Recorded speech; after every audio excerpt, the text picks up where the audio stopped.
Alors en VP, dans ce qui intéresse les entreprises, pour le moment on est à 98-99, mais les 94-95 arrivent et sont en cours de développement. Ensuite, notre travail est de rester, dans ce qui concerne les entreprises, à moins des 140 grammes. Et là, on est en panoplie complète, c'est-à-dire Corsa, Astra, Insignia.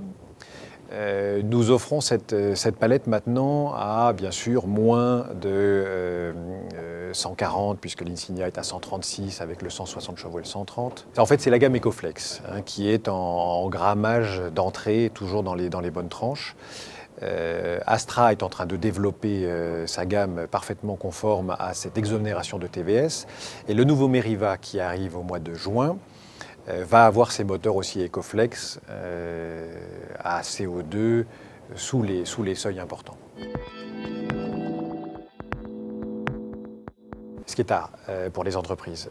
Donc on a vu cette courbe commencer à s'infléchir en fin d'année, mais les 9000 voitures ont été faites, mais pas du tout dans les proportions qu'on avait imaginées. Donc société relativement faible, particulier très fort. C'est en train de se remettre en ligne avec les pronostics cette année.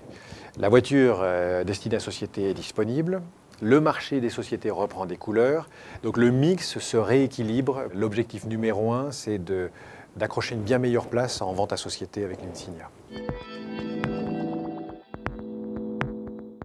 Le GPL, clairement, avec un booster de la part du gouvernement, fait monter le marché. Il a été multiplié par 1000% en partant de rien. Donc il y a eu effectivement un intérêt pour ce marché, parce que la prime permettait de rembourser complètement le prix de l'équipement, voire même de gagner de l'argent pour certaines marques sur le coût de l'équipement. On s'est jeté, nous, sur ce marché aussi sur deux voitures qui sont la Corsa et le Meriva, et on parlera bientôt de la Gila dans quelques semaines, où ça a eu beaucoup de succès. Je pense que c'est directement lié à la prime et au petit prix sur ces véhicules. Je pense qu'il est bien d'offrir une solution aussi globale.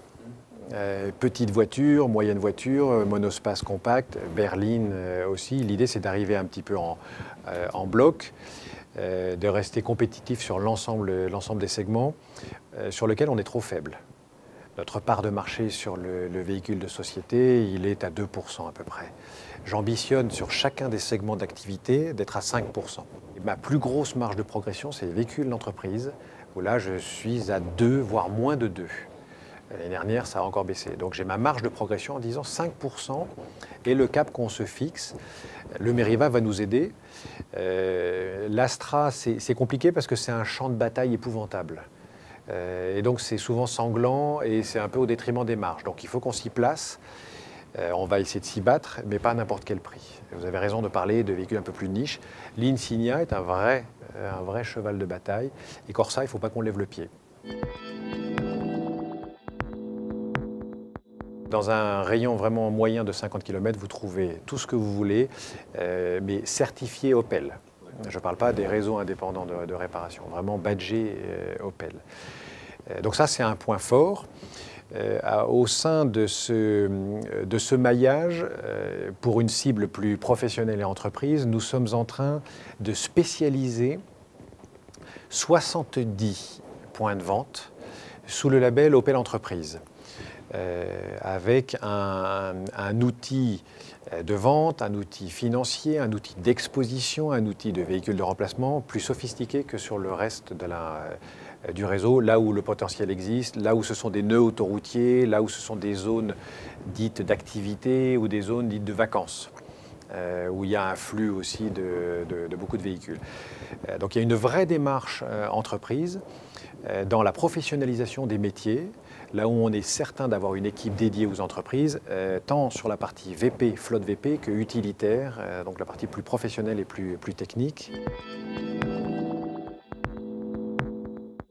Effectivement, on avait une captive l'année dernière qui a cessé son activité et un mois et demi plus tard, nous avons renoué un partenariat avec une filiale de la Société Générale qui est ALD, et nous avons créé une équipe qui s'appelle OBS, Opel Business Service, qui va bien sûr se concentrer sur ces points de professionnalisation, mais qui attaque aussi tout le reste du réseau, parce que la cible d'OBS, ce sont les PMI, PME, artisans, commerçants. Et ça, c'est l'axe stratégique numéro 1 d'Opel, en s'appuyant sur ces réseaux professionnels et sur OBS. Si je résume, très forte et agressive stratégie et politique avec OBS sur le tissu local et sur l'ensemble du réseau, développement de la professionnalisation et maintien de bonnes relations avec les courtes durées locales. Courte durée centrale, ça c'est notre affaire, c'est moins réseau.